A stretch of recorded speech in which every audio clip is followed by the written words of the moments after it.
Gente, nós estamos em uma série, como que chama a série?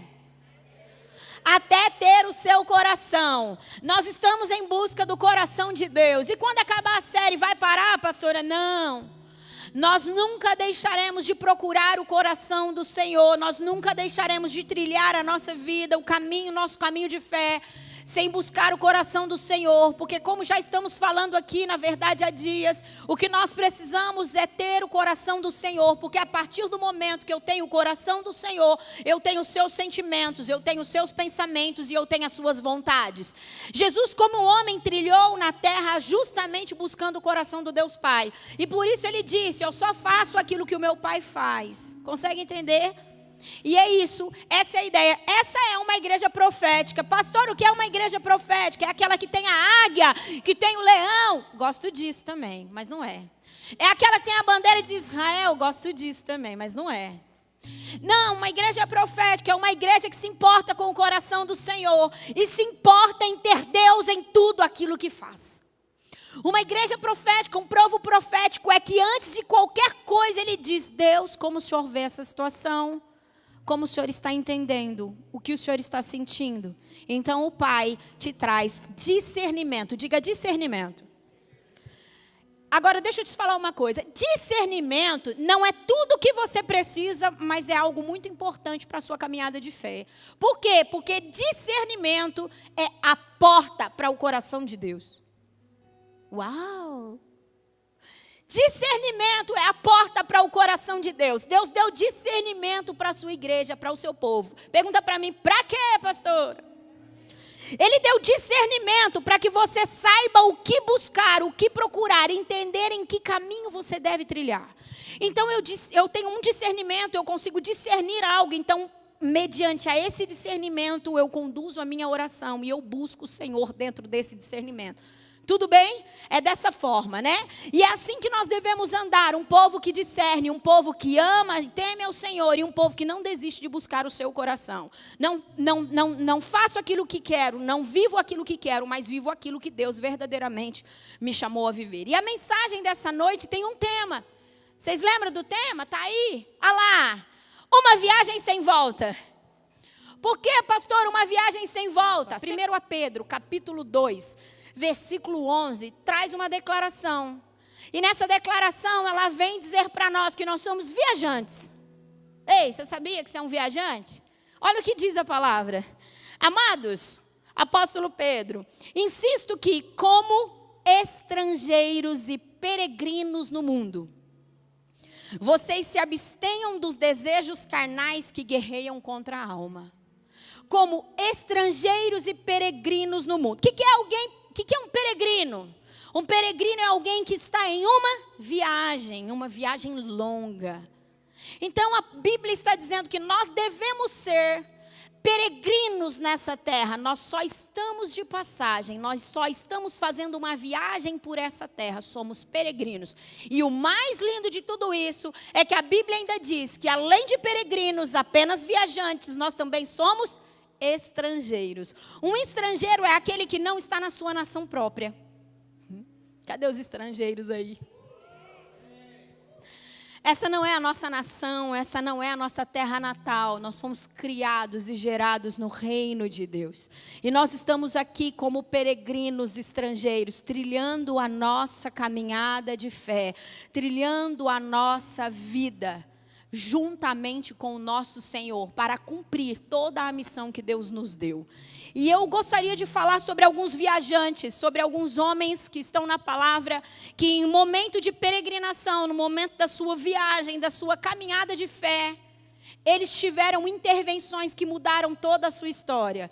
E talvez é exatamente isso que está precisando acontecer com você, para que de uma vez por todas você faça essa viagem e de lá nunca mais saia. Eu conhecia Jesus melhor, eu tive informação a respeito de que Jesus era o meu Salvador. E por muitos anos eu vivi com essa informação, mas ainda Jesus não tinha me cruzado o caminho. E é por isso que eu insisto em dizer que eu e você precisa de mais do que uma informação. Você precisa de mais do que vir ao culto. Você precisa de mais do que ler a palavra. E eu não estou dizendo que isso não é bom. Pelo contrário, eu estou dizendo que você precisa ler a Bíblia e você precisa pertencer a uma comunidade. Mas só isso não é suficiente para você trilhar um caminho com Deus e viver o propósito que Deus tem para você. Isso é claro. E eu gostaria então de começar dizendo a respeito de o apóstolo Paulo. Quem conhece? Atos capítulo 9, do versículo 1 em diante, começa a dizer a história de Saulo, ou Paulo. E eu gostaria de ler com você Atos capítulo 9, do versículo 1 em diante.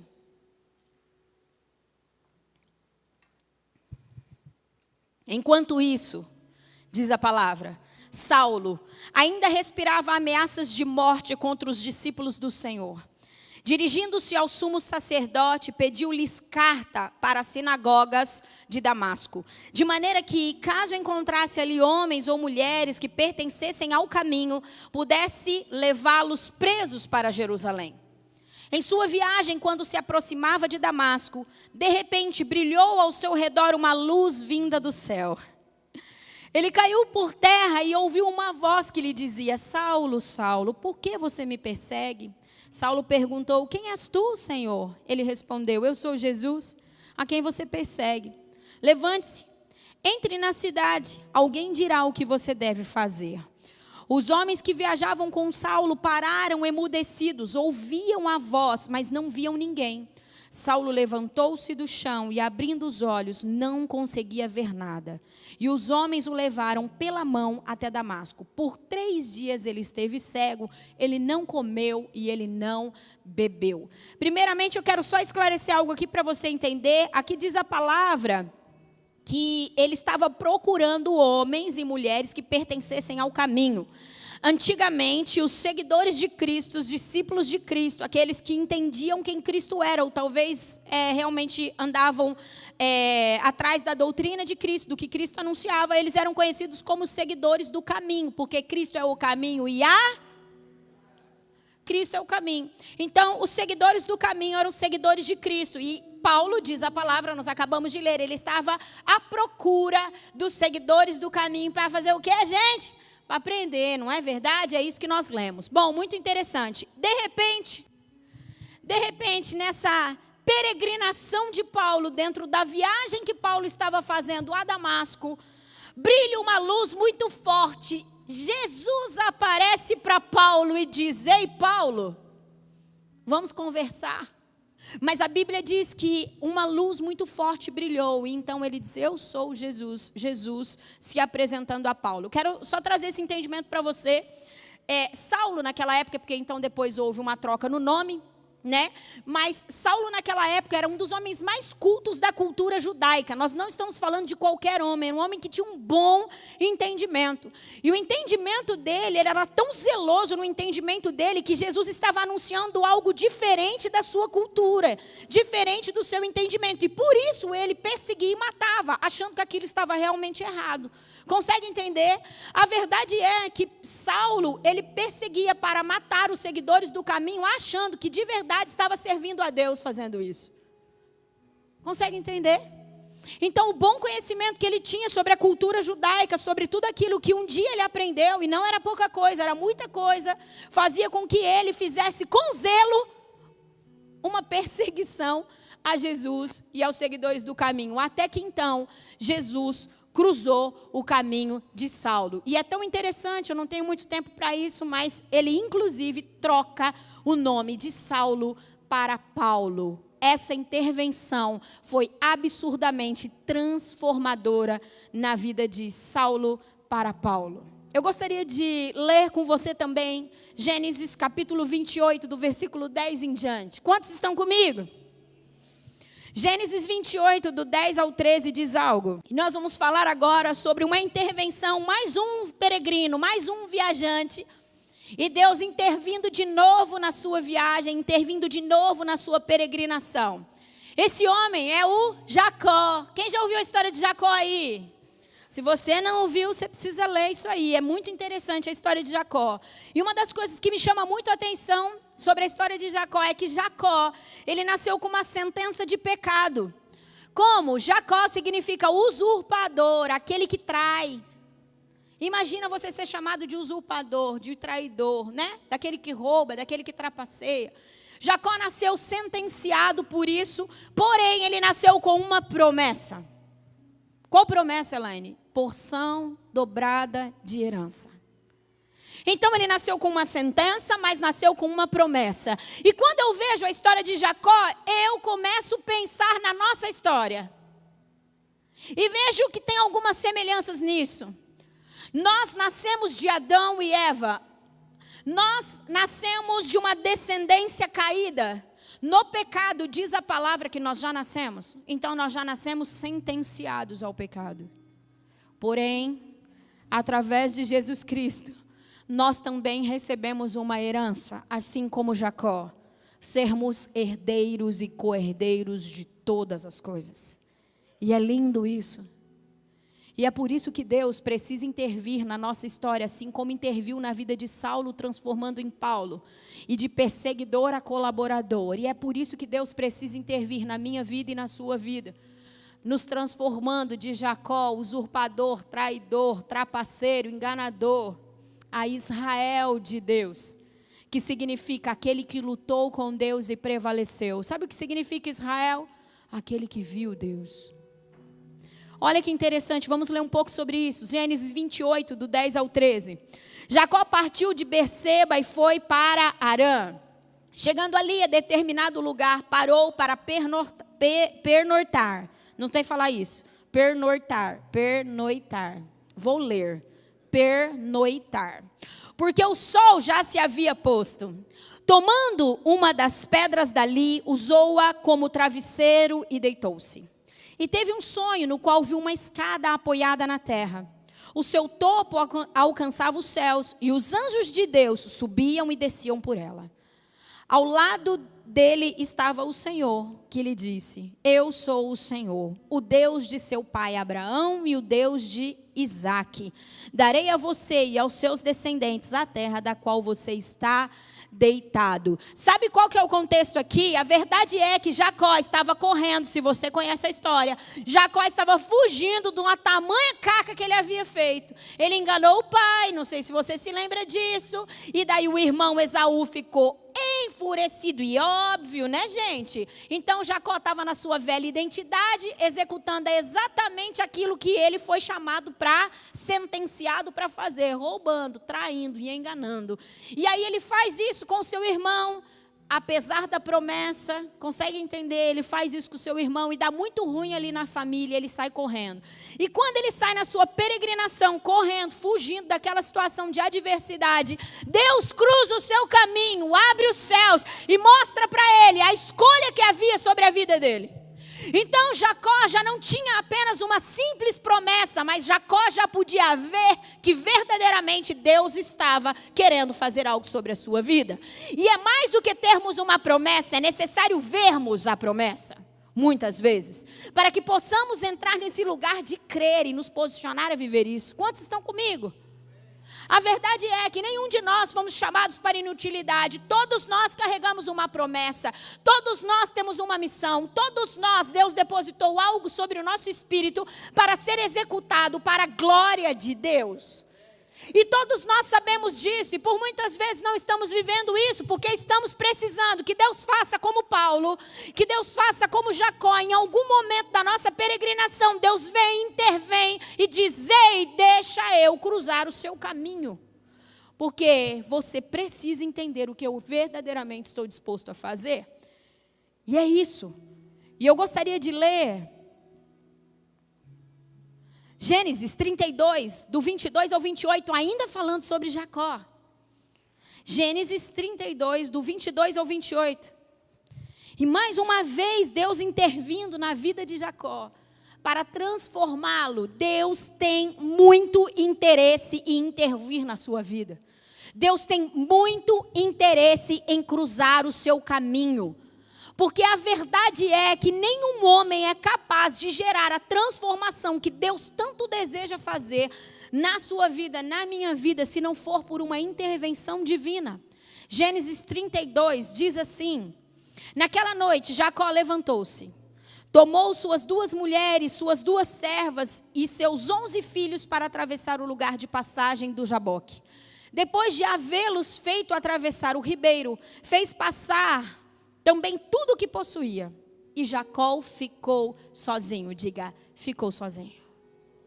Jacó ficou sozinho. E aí ele continua dizendo assim, a palavra diz assim: então veio um homem que se pôs a lutar com ele até o amanhecer. Quando viu que não poderia dominar Jacó, tocou-lhe na articulação da coxa de forma que a deslocou enquanto lutava. Então o homem disse: deixe-me ir, pois o dia já desponta. Mas Jacó lhe respondeu: não te deixarei ir, a não ser que me abençoes. O homem lhe perguntou: qual é o seu nome? E Jacó respondeu: Jacó, respondeu ele. Então disse o homem: seu nome não será mais Jacó, mas sim Israel, porque lutou com Deus e com homens e venceu. É exatamente a história que eu estava falando agora há pouco, é isso que nós lemos. E eu acho muito interessante algumas coisas que a palavra do Senhor está revelando aqui. A primeira coisa, Jacó novamente, primeira peregrinação de Jacó, ele coloca a cabeça na pedra, abre os céus e Deus revela coisas que com certeza já mudaram a mente e o coração de Jacó a respeito de toda a sua perspectiva. Porque é impossível Deus fazer isso e nós continuarmos vendo e entendendo as coisas da mesma forma. Então Deus fez essa intervenção, e novamente aqui ele já com a sua família, Jacó já estava rico, cheio de coisas, gado, animais, cheio de herança, a promessa de Deus já estava se cumprindo na vida de Jacó, eu posso dizer que já havia se cumprido, lindo, maravilhoso. Só que havia algumas coisas que Deus precisava intervir na vida de Jacó, Deus precisava novamente aparecer na vida dele, para fazer com que Jacó não estacionasse naquele lugar, apesar de ser um lugar abençoado, ainda não era tudo que Deus tinha. Deus precisava intervir. Então novamente vem Deus. E quando Jacó fica sozinho, o homem aparece. E diz a palavra que ele estava ali lutando. E é muito interessante que diz que o homem viu que não poderia dominá-lo. E nessa manhã eu até comentei sobre isso. Gente, deixa eu explicar uma coisa para vocês. Não é real que um anjo, e não era um anjo, era o Senhor, imagine então. O anjo do Senhor era o próprio Jesus, bem provável, acredita-se que era o próprio Jesus que estava ali naquela aparição. Mas se fosse um anjo, sabe dos anjos, as hierarquias? Eu vou falar da menor hierarquia de anjos, o mensageiro. Sabe o carteiro do céu? Aquele que recebe o seu clamor, e leva para Deus, que recebe de Deus e traz ao seu coração. Não são anjos de guerra, mas eles são suficientes para parar você. E diz a palavra aqui que o homem entendeu que não podia detê-lo. Sabe por quê? Sabe como nós nos tornamos imparáveis diante da presença do Senhor? Sabe quando Deus traz esse tipo de declaração? Eu não posso deter a Elaine. Sabe quando Deus fala sobre isso? Quando eu digo, eu não vou desistir de ter o seu coração. Não importa o que aconteça. Não importa o tempo que demore. Não importe se no deserto, se num ambiente desafiador. Eu não desisto de ter o teu coração. Eu me torno alguém imparável na presença de Deus. Não tem a ver com queda de braço, não tem a ver com força. Porque eu tenho certeza que um tapa do anjo fazia Jacó, meu irmão, ir para a glória para sempre. Consegue entender? Mas a Bíblia faz questão de dizer que o homem achou que não poderia dominar. Então até que o homem disse, o negócio é o seguinte, eu vou te marcar, vou marcar na sua coxa. Eu vou deixar uma marca em você para você saber que nós tivemos um encontro. E vou embora. E eu vou embora. E ele disse, não vai não, até que você me abençoe.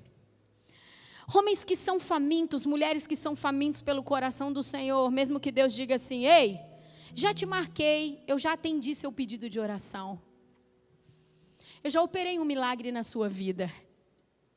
Ei, eu já mostrei para você que você é amado. Não, Deus. O negócio é o seguinte, não é sobre isso. Eu quero o seu coração. Não vai embora, não.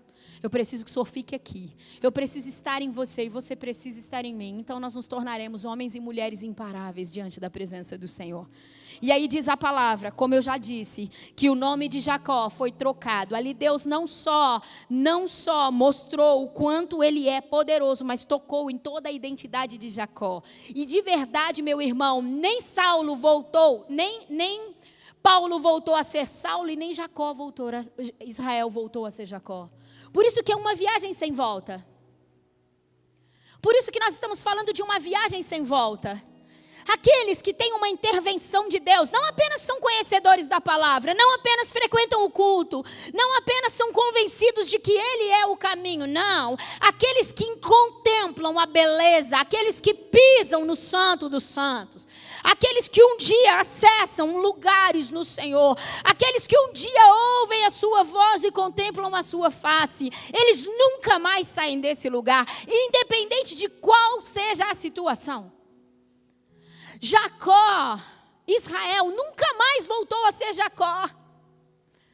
Paulo nunca mais voltou a ser Saulo, porque eles tinham conhecimento de quem Deus era? Não, porque eles tiveram uma intervenção na sua peregrinação. Quem quer uma intervenção de Deus na sua peregrinação aí? Deus deseja transformar você para sempre. Deus deseja transformar você para sempre. Deus deseja fazer você ter o seu coração. Não só você deseja o coração do Senhor, mas Deus também deseja que você o tenha. E eu gostaria de falar agora sobre mais um homem que teve também uma intervenção da parte de Deus dentro da sua peregrinação, dentro do seu ambiente de viagem. Eu gostaria de falar sobre Jonas. Quem conhece Jonas? Sabe o Jonas? Ninguém quer um Jonas no seu barco, né? Pois é. Eu vou falar sobre Jonas. Jonas capítulo 1, do versículo 1 ao 4. Diz assim: a palavra do Senhor veio a Jonas, filho de Amitai, com esta ordem: vá depressa à grande cidade de Nínive e pregue contra ela, porque a sua maldade subiu até a minha presença. Mas Jonas fugiu da presença do Senhor, dirigiu-se para Tarsis, desceu à cidade de Jope, onde encontrou um navio que se destinava àquele porto. Depois de pagar a passagem, embarcou para Tarsis, para fugir do Senhor. O Senhor, porém, fez soprar um forte vento sobre o mar e caiu uma tempestade tão violenta que o barco ameaçava arrebentar-se. Aqui nós estamos vendo a história de Jonas. Então, é claro, quem aqui acredita que Jonas servia a Deus? Diz a palavra que Jonas ouviu um comando de Deus. Jonas, o negócio é o seguinte: quero que você vá para Nínive. Em Nínive você vai pregar a minha palavra e tal, e beleza, aquele povo está totalmente doido, virado nos girar lá, de tão doido. O pecado tomou conta de todo mundo, Jonas. Então você vai lá, você vai pregar contra ela. Tudo bem, Jonas? É aquela coisa, na empolgação do culto a gente diz: tudo bem, Senhor, farei, irei. E aí, no outro dia, a segunda... O negócio é o seguinte: esse comando de Deus parece que não é muito legal. Fico eu imaginando na minha mente criativa, Jonas pensando assim: eu não vou lá enfrentar esse povo, nem. Eu vou para Tarsis, eu acho que lá vai dar mais, meu ministério vai ser mais bem, aproveitado, ou talvez lá eu vou ter mais oportunidade, ou talvez lá eu vou, sei lá o que Jonas pensou, só sei que ele pensou em desobedecer Deus e fez. E aí nós acabamos de ler que Jonas entrou num navio e de repente começou uma grande tempestade, quase que o navio se arrebentou inteiro, até que descobriram que o problema do navio era, diz a palavra, que Jonas foi lançado ao mar, e se você continuar lendo, você vai ver que um grande peixe, talvez uma baleia, não imagino que seja, mas um grande peixe engoliu a Jonas. E por 3 dias, diga 3 dias, Jonas ficou dentro do ventre da baleia. Deus interviu na sua peregrinação. Deus interviu na sua viagem de desobediência. E por 3 dias Jonas ficou dentro do ventre do grande peixe. Lá, inclusive, é lindo. Quero motivar você a ler a oração de Jonas. É linda. Não peguei a oração aqui, que não é esse o foco. Mas eu quero muito que você leia. Inclusive, talvez essa possa se tornar uma oração sua. Porque talvez você é exatamente o que Jonas fez, exatamente o que Jonas fez. Às vezes você ouviu um comando da parte de Deus e você não gostou, não concordou, não achou que seria realmente legal viver aquilo que Deus estava falando para você viver. Talvez você pôs na balança e falou, isso vai me custar muito. Não é? Talvez Jonas pôs na balança aquilo ali, aquela ordenança, vai custar tanto isso aqui, eu vou largar a mão. E aí você hoje se encontra no ventre da baleia, e talvez você pode usar a mesma oração de Jonas para dizer, Deus, assim como Jonas, me ajuda, me perdoa e me auxilia. E aí diz a palavra que Jonas clamou ao Senhor, e então um grande peixe cuspiu ele. E aí nós podemos ler aqui, Jonas capítulo 3, do versículo 1 em diante, diz algo muito lindo. O peixe vomitou a Jonas e diz assim, a palavra do Senhor veio a Jonas pela 2ª vez, com essa ordem. Vá à grande cidade de Nínive e pregue contra ela a mensagem que eu lhe darei. Então Jonas obedeceu à palavra do Senhor e foi para Nínive. Era uma cidade muito grande, sendo necessário 3 dias para percorrê-la. Sabe o que eu acho interessante da parte de Deus? Deus deseja intervir na nossa peregrinação, porque nós não pertencemos a esse mundo, nós somos como forasteiros, tanto para nos mostrar quem Ele é, como para corrigir o nosso caminho. E sabe por que isso? Pergunta para mim, por que, pastora? Porque você é o bem maior de Deus aqui na terra. Porque você é tudo que Deus deseja. Sabe qual que é o grande problema meu e seu? Muitas vezes nós acreditamos no que o inimigo diz sobre nós e não no que Deus diz. Deus nunca viu Jonas de uma maneira diferente, mesmo quando ele estava no ventre da baleia. E a prova disso é que quando ele sai do ventre da baleia, estou eu aqui na minha mente criativa, pensando que Jonas ainda estava inteiro embabado. E Deus já estava dizendo assim, escuta de novo, Jonas. Deus não mudou o plano para Jonas, meu irmão. Deus falou, vai lá e cumpre aquilo que eu mandei para você desde o começo. Não mudei o plano. E sabe o que é interessante disso? Deus sempre quis dar a você o seu coração. Deus sempre quis dar o coração dele para mim e para você. Lane, prova isso. Eu provo. Quando ele criou o homem do pó da terra e fez a sua imagem, Adão e Eva, lá no Éden, quem lembra do Éden? Ele te criou para ter relacionamento com você. Deus nunca quis se esconder do seu povo. O povo que se escondia dele por causa do pecado. Lá no Éden, lá com Adão e Eva, todos os dias, na viração do dia, vinha o ruach, o vento do Senhor. E então ele se manifestava e falava com os seus filhos.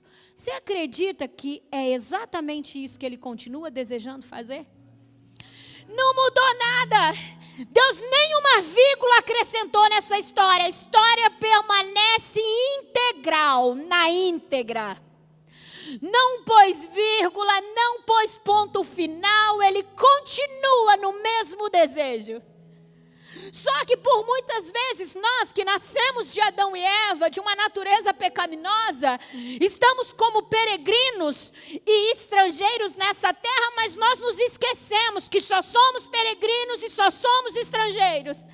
Então nós começamos a achar que aqui é a nossa casa, e aí a gente se acostuma com o que é da terra, e a gente começa a se desacostumar com o que é do céu. É por isso que quando Deus viu que Jacó estava muito acostumado com os costumes da terra, ele abriu os céus e diz, contempla a escada e veja os anjos, ei, tudo no céu é real. E é por isso que eu vejo o apóstolo Paulo trazendo um tipo de declaração do tipo: eu não sei se no corpo ou fora do corpo, eu só sei que fui conduzido ao terceiro céu e ali eu vi coisas que são indizíveis. Quando Deus intervém na nossa peregrinação, Ele nos tira de ambientes naturais e nos leva a ambientes celestiais, só para nos fazer lembrar que somos peregrinos e estrangeiros. Que essa não é a nossa terra, que não são as regras desse mundo que falam sobre nós. Consegue entender? E que existe uma chamada de amor para sempre sobre as nossas vidas. E que existe um Deus disposto a nos fazer viver a sua vontade, por mais que nós tenhamos peregrinado a caminhos que são totalmente fora da vontade dEle. Deus deseja que eu e você pare de andar por muitos lugares e comece a andar para um único caminho, para um único lugar, porque eu sou o caminho, a verdade e a vida. E quem quer o meu Pai deve trilhar a mim. Então, como peregrino nessa terra, sim, eu tenho empresa, eu trabalho, eu estudo, eu isso, tudo bem. Mas o meu coração tem um só caminho para percorrer. O meu coração tem um só caminho para percorrer. O caminho que busca a Jesus e ao seu coração. Porque a partir disso, eu me torno apenas um estrangeiro, um peregrino estrangeiro, que está como alguém que eu vou falar para você agora. Abraão. Não é à toa que Abraão foi o pai da fé.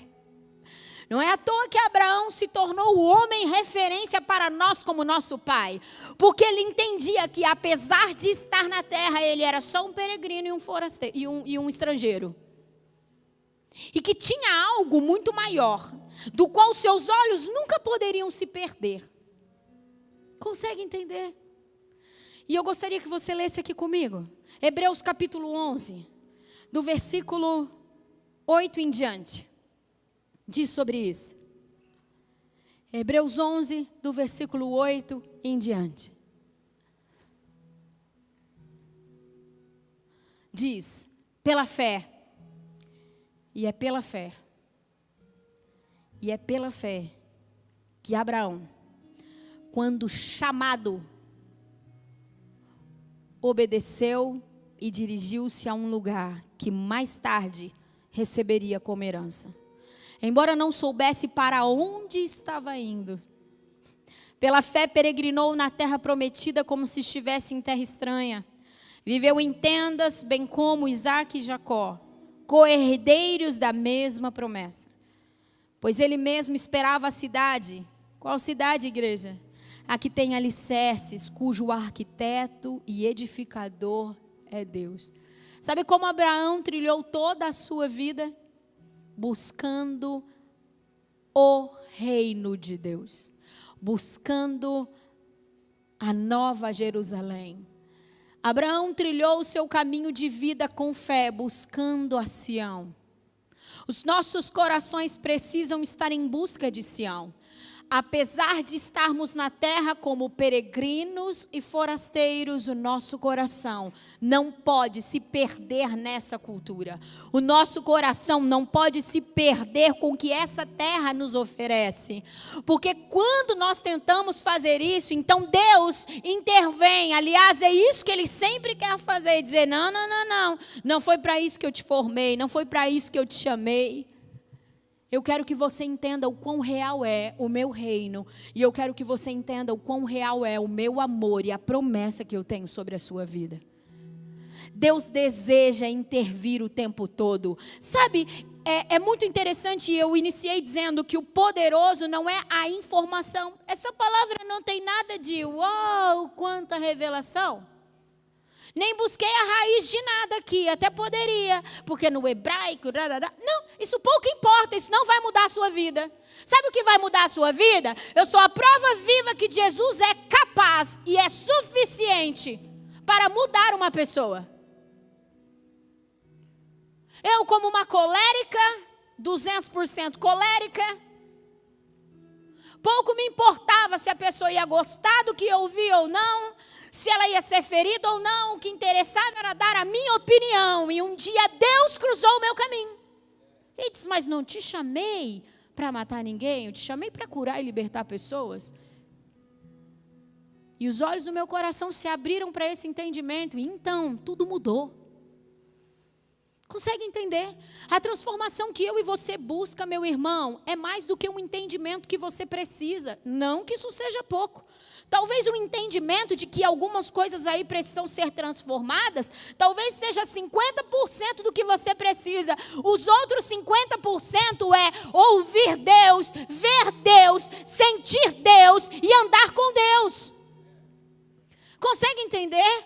A Elaine, de quando abriu o Ministério Cumprir, quando Deus ordenou que isso aqui tudo acontecesse, porque Deus é demais. Não tem nada a ver com essa Elaine, eu estou falando de mim, não quero que você ache que eu sou a boa, não. Meu Deus, irmão, vem andar comigo, você vai ver defeito.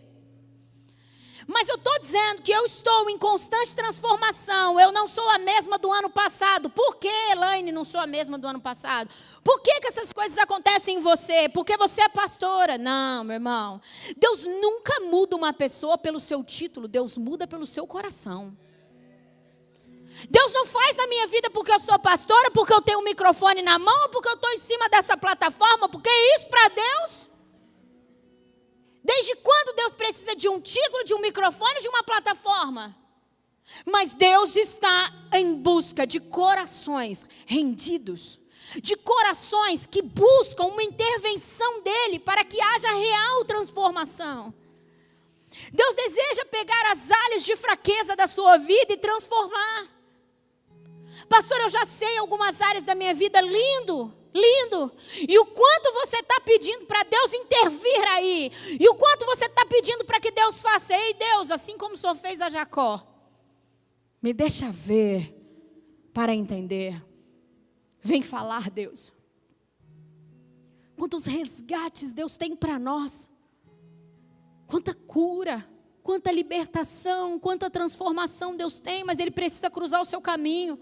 Não vai dar para você continuar peregrinando aqui sobre a terra da mesma maneira. Sabe por quê? Porque facilmente o seu coração vai trilhar caminhos que não vão te levar ao propósito. E na verdade você vai ver anos e anos passando, e sabe o que vai começar a acontecer? Você vai começar a ser tomado por uma frustração. E você vai começar a ser tomado talvez por uma incredulidade de pensar, puxa, um dia Deus disse, um dia Deus falou, um dia Deus prometeu. Aí você vai começar a dizer assim, eu acho que Deus não me ama, porque afinal de contas isso nunca aconteceu. Ou, eu acho que talvez não foi Deus, foi o irmão estava equivocado. Ou o meu coração, aquilo que eu ouvi quando estava no secreto, sozinho. Então, não, meu irmão, não é isso. O problema não está em Deus, não está nas promessas. O problema está que por muitas vezes, quando Ele cruza o nosso caminho. E eu vou te contar uma coisa, sempre que Deus cruzar o seu caminho, que Deus aparecer na sua peregrinação, Ele vai anunciar o seu problema. E eu fico imaginando quantas coisas Deus não anunciou, por isso deixou Saulo cego. Sabe por quê? Porque Saulo precisava olhar para dentro dele. Porque Saulo era um homem extremamente inteligente. Então imagino eu que Saulo, quando olhava para as pessoas assim, não tinha nem como se comparar com as pessoas que estavam à sua volta. Sabe por quê? Porque ele era excelente. Talvez se Deus deixa ele com a visão, sabe o que talvez poderia acontecer? Talvez ele poderia começar a dizer assim, mas a Lu ela também faz isso. Quando você olha para os outros e traz padrão de santidade a partir do que o outro faz, quando você olha para o outro e traz padrão de maturidade a partir do que o outro faz, quando você olha para o outro e traz padrão de intimidade e relacionamento com Deus a partir do que o outro vive, meu irmão, Deus está precisando te deixar cego. Então Deus deixa Saulo cego, porque esse homem precisava ter um encontro com ele mesmo. Para que ele visse que tudo aquilo, para que ele conseguisse enxergar que tudo aquilo que tinha dentro dele era só esterco. Tanto é que ele traz essa declaração. Eu achei que eu sabia muito, e que eu podia muito, e que eu tinha muito, mas quer que eu te conto? Isso é só esterco diante. É esterco que ele fala. Esse é só um esterco diante da verdade de tudo aquilo que hoje eu conheço. Então ele ficou, mas para cada um Deus tem um processo, meu irmão. Para Jacó, o que ele faz? Primeiro, Jacó, eu vou fazer você entender quão real é o céu. Mostrou a escada e os anjos. Sabe por quê? Se eu e você não entendermos o quão real é o reino espiritual, eu já disse aqui que o meu maior pedido, e que se Deus aparecesse agora aqui, era esse o pedido que eu tenho, já tenho na ponta da língua. Deixa a humanidade ver o reino espiritual, Deus. Se você pudesse entender a quantidade de anjos que tem nesse ambiente, enquanto você está aqui ouvindo essa palavra, isso aqui parece ser tão natural, né? Tem tanto anjo trabalhando, o Espírito do Senhor está trabalhando na sua mente, no seu coração, tem tanta coisa sendo entregue para você agora. Por isso que nós precisamos entender, porque aí a gente não vai ficar no celular gastando tempo. Porque aí, jovem, não vai dar para ficar no celular, distraído com rede social, num momento onde os anjos do Senhor e o Espírito do Senhor passeiam no nosso meio. Por isso que nós precisamos, e assim Deus fez com Jacó. Sabe por quê? Imagino eu aqui na minha mente criativa que Deus precisava gerar temor no coração de Jacó. Você que se acha o espertão, Jacó. Você que é o usurpador, aquele que... Você se acha o espertão, não se acha? Beleza, vou te mostrar o quão real é o céu, para que você veja o quão nada você é. Então esse seria o meu pedido. Deus, mostra para as pessoas, os anjos e os demônios. Deixa elas ver a realidade do reino espiritual, porque elas vão se posicionar. Não sei por que Deus não deixa. Se Ele quisesse me ouvir, podia deixar. Tipo, vai virar uma bagunça, né? Então imagino que é por isso. Imagina que bagunça santa. E aí aconteceu isso, e é isso que precisa acontecer, intervenções de Deus, e Deus está disposto. Sabe, mulher, Deus quer gerar intervenções na sua peregrinação quando você está lavando sua roupa, quando você está lavando a sua louça, quando você está limpando a sua casa, quando você está limpando a bundinha do neném. Porque a Bruna trouxe, inclusive, uma palavra esses dias no tarde com ela sobre o Deus do ordinário, o Deus do dia a dia. Deus não precisa de algo mirabolante, não precisa acontecer muita coisa para Deus cruzar o seu caminho, não. Ele só precisa que você tenha um coração disposto, desejoso, que não se cansa de buscar o seu coração, para que Ele verdadeiramente mude a sua história. Deus está levantando um povo de verdade, que não apenas sabe sobre Ele, e não apenas tem informação, mas um povo que verdadeiramente conhece por experimentar de Deus. Deus deseja que você experimente dele, assim como Saulo, que virou Paulo, assim como Jacó, que virou Israel, assim como Jonas, que voltou para a missão. E é isso. Eu quero que você se coloque de pé agora, prestando bastante atenção nisso que eu vou declarar sobre você agora, para nós orarmos. Eu não sei qual peregrinação você se encontra. Mas se você está numa comunidade, se você é um evangélico, se você ouve a palavra, ou independente de ser ou não, está aqui pela primeira vez, tudo bem, isso é lindo. Eu quero te dizer que não são essas coisas que vão realmente gerar transformação real na sua vida. A real transformação vai vir pelo seu relacionamento, pelo seu encontro e pela intervenção real de Deus em você e na sua viagem aqui na terra. Em qualquer lugar que você o encontrar Deus, em qualquer lugar, foca na Laine aqui, presta atenção nisso.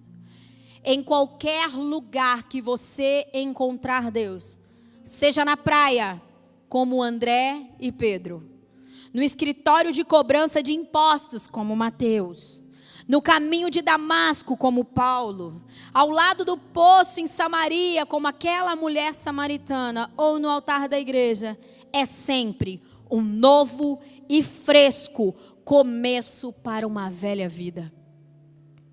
É sempre um novo e fresco começo para uma velha vida.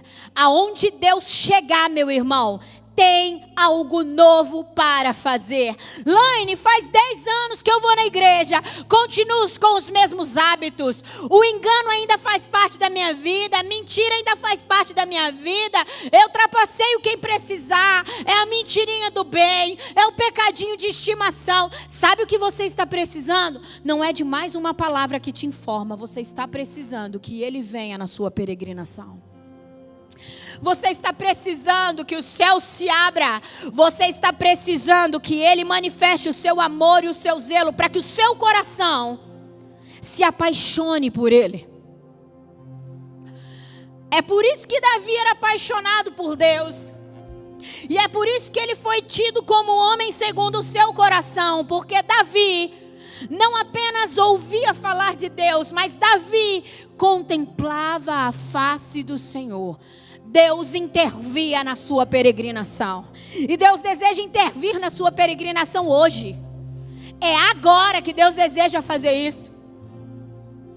Deus deseja intervir na sua caminhada aqui na terra, é hoje. Para mostrar a realidade dos céus. Para mostrar o quão importante é que coisas sejam transformadas dentro de você. Porque isso nenhum homem pode fazer. Porque isso ninguém aqui na terra pode fazer. Só Deus pode. É só uma intervenção dos céus para gerar real transformação na sua vida. Não é por força, não é por violência, não é pelo muito pregar. E como o apóstolo Paulo um dia chegou a declarar: não, as minhas palavras, elas não são constituídas, elas não são pregações constituídas de palavras persuasivas de sabedoria, mas elas são demonstração do poder de Deus. Nós precisamos da demonstração do poder de Deus nas nossas vidas, para que haja real transformação, igreja. Eu não sei o quanto você deseja ser transformado. Eu não sei o quanto você deseja lutar com Deus. Eu não sei o quanto você deseja que Deus de verdade venha para tocar nessa história. Deixa eu te contar uma coisa bem rápido para a gente orar. Se a sua história é uma história de engano, de mentira, se a sua história é uma história onde você é escravo do pecado, se você vive uma vida rasa, uma vida onde você vem aos domingos e ouve falar de um Deus, mas na segunda parece que esse Deus não faz parte de nada. Todas as coisas são conduzidas pela sua sabedoria, pela sua inteligência, da sua maneira. Se você é alguém dessa forma, que vive dessa forma, que tem a sua peregrinação aqui na terra dessa forma, como um homem natural, como se Deus não fizesse, não existisse, parece que Deus só faz sentido de domingo. Sabe esse tipo de história? Essa não é a história que Deus tem para você. Não é isso que Deus escreveu para você viver. Não é dessa forma que Deus quer que você fique aqui na terra. Se você é um homem que tem sucesso, uma mulher que tem sucesso nas coisas naturais, porém Deus não participa disso, não é essa a história que Deus tem para você. Eu te afirmo isso. Assim como o ar que você respira, respira bem fundo aí. Assim como esse ar que você respira, é real o desejo de Deus intervir na sua vida. Sabe para quê? Para fazer você ser a exatidão do que Ele te chamou para ser. E então todas as coisas farão sentido. E então aquele aperto no peito, aquele coração sufocado, aquela depressão, aquele desespero, aquele desânimo, aquele medo, essas coisas vão embora. Sabe por quê? Porque não vai mais trilhar a sua peregrinação sozinho, mas com um amigo que intervém e fala e direciona a sua vida todos os momentos e a todo o tempo. Eu de verdade acredito que esses homens não sofreram apenas essa intervenção na sua viagem. Esses homens, Paulo, Israel, Jonas, esses homens e muitos outros não sofreram apenas essa intervenção. Deus fez isso muitas vezes, com certeza, porque Deus os fez dependentes dele. Deus deseja fazer você ser alguém independente dele. Dependente dele. Deus deseja fazer você alguém dependente dele por experimentar a realidade da sua existência. Comece a orar aí agora e comece a dizer para Deus: aonde você está? Qual é a sua peregrinação aqui na terra? E qual é o momento? Qual é o lugar? Qual é a história? O que está acontecendo que Deus precisa intervir? Aonde Deus precisa se revelar a você? Deus precisa trocar sua identidade? Tudo bem, Ele é poderoso para fazer isso. Talvez você é alguém que já pisou na presença do Senhor, já pisou no lugar da presença, já acessou o terceiro céu, já pisou, já entrou a sala do trono do Senhor.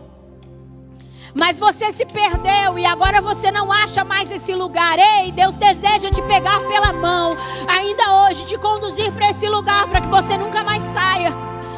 Porque o terceiro céu, o lugar da presença, a sala do trono, é o seu lugar, é esse lugar que Deus deseja que você esteja. Você não é um estrangeiro aí, você não é um intruso, você não é alguém que não é bem-vindo. Pelo contrário, o Senhor deseja te ter na sua presença. O Senhor deseja entregar o seu coração a você.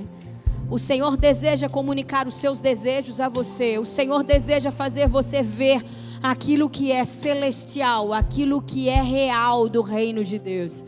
O Senhor deseja fazer de você um homem e uma mulher espiritual. Porque os que são espirituais a tudo discernem, a nada podem ser discernido.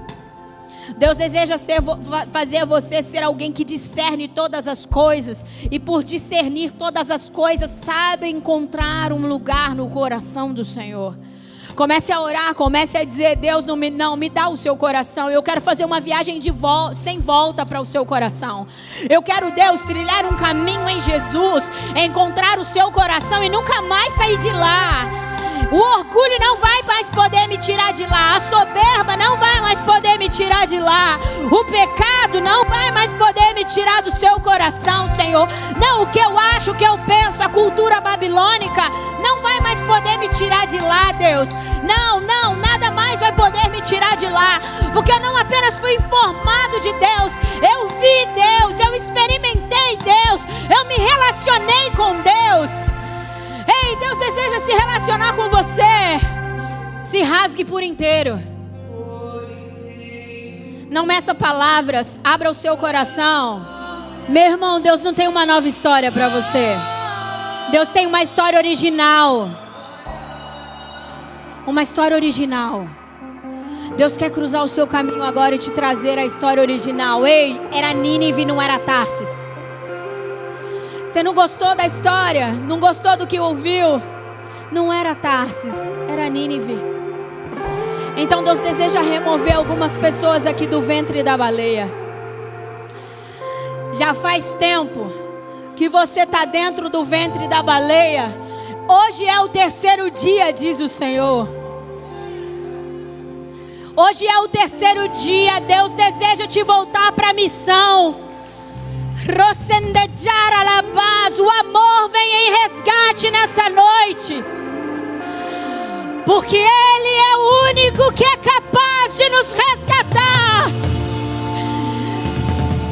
Uou! O amor veio em resgate. O leão rugiu. E a baleia e o grande peixe tem que te soltar hoje. Abraão ouviu e obedeceu. E andou como um peregrino sobre a terra, buscando a cidade que tinha alicerces em Cristo. Alicerces celestiais, do qual o arquiteto e edificador de tudo isso é Deus. E eu tenho uma chamada agora. Você que se encontra no ventre da baleia, meu irmão, eu sei que precisa ser corajoso. Porque Deus nunca chama pessoas medrosas. Porque só para ser filho de Deus você precisa ser corajoso. Porque você já é, por ser filho de Deus, inimigo do diabo. E eu quero trazer aqui à frente. Eu quero que você venha. Não, essa chamada é para vocês que estão aqui. Você está aqui nessa noite porque Yeshua resolveu cruzar o seu caminho. Na sua peregrinação Ele resolveu te trazer aqui. Você que recebeu uma palavra da parte de Deus. E você talvez não concordou, não acreditou, ou sei lá o que aconteceu, meu irmão. E você trilhou outro caminho, desistiu disso. E hoje se sente no ventre da baleia. Vem aqui à frente, nós precisamos orar por você. Hoje a baleia vai ter que te cuspir. Porque Deus tem uma história para você viver. Deus tem uma história para você viver.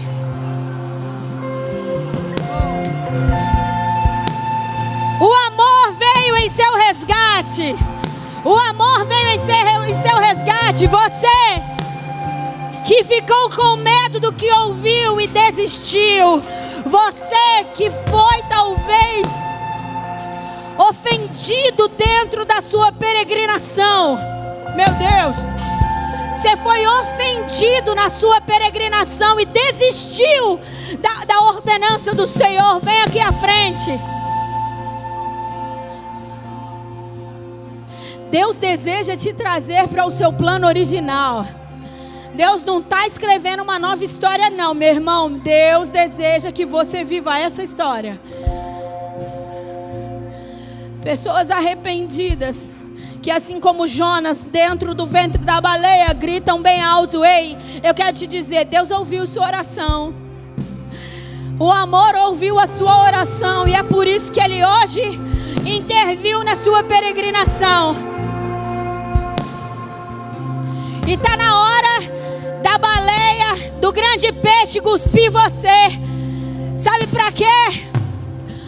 Para que volte a ser ativado os dons, para que volte a ser ativado a chama no seu coração, para que volte a ser ativado o amor e a paixão pelo propósito, para que os seus olhos voltem a contemplar o Senhor, que traz todo sentido para a sua existência. Eu gostaria de pedir para os pastores, para alguns líderes, para que viessem orar por essas pessoas agora. Orem por essas pessoas. Senhor, tudo é teu, tudo é para o Senhor, tudo é para a tua glória, tudo tem a ver com o teu propósito, Deus. Deus, o Senhor sabia que essas pessoas estariam aqui, por isso me ordenou trazer essa mensagem. Eles precisam fazer uma viagem sem volta ao seu coração. Eles precisam encontrar o seu coração. Eles precisam ver a sua face. Eles precisam, Senhor, ter as suas algemas quebradas, os seus grilhões despedaçados. Eles precisam ter as suas feridas curadas. Eles precisam ouvir a sua voz. Eles precisam ouvir a sua voz. Por isso, Deus, venha rugir sobre eles e os faz voltar ao plano original. Os faz voltar à missão, Senhor. Resgates pelo amor de Deus. Jesus deseja te transformar para sempre. A ideia de Deus não é fazer você simplesmente frequentar uma comunidade e continuar sendo o mesmo. A ideia de Deus é fazer você viver o plano original. Deus tem uma missão para você. Deus tem um propósito para a sua vida. Deus escreveu algo sobre você. E é lindo, porque Deus não vê você do jeito que você se vê. Ah, Deus, quando olha para a sua igreja, Ele não vê uma igreja adúltera. Ele não vê uma igreja que está em negociação. Ele não vê uma igreja que quer construir grandes impérios. Ele não vê uma igreja totalmente deturpada, que por muitas vezes nós olhamos e nos decepcionamos. Deus vê a noiva imaculada. Deus vê eu e você como alguém santo. Deus vê eu e você como alguém de autoridade. Deus vê a nossa vitória, meu irmão. Deus nos vê muito mais do que vencedores. E é isso que Ele está te chamando para viver. Depende do quanto você deixa Deus intervir a sua história.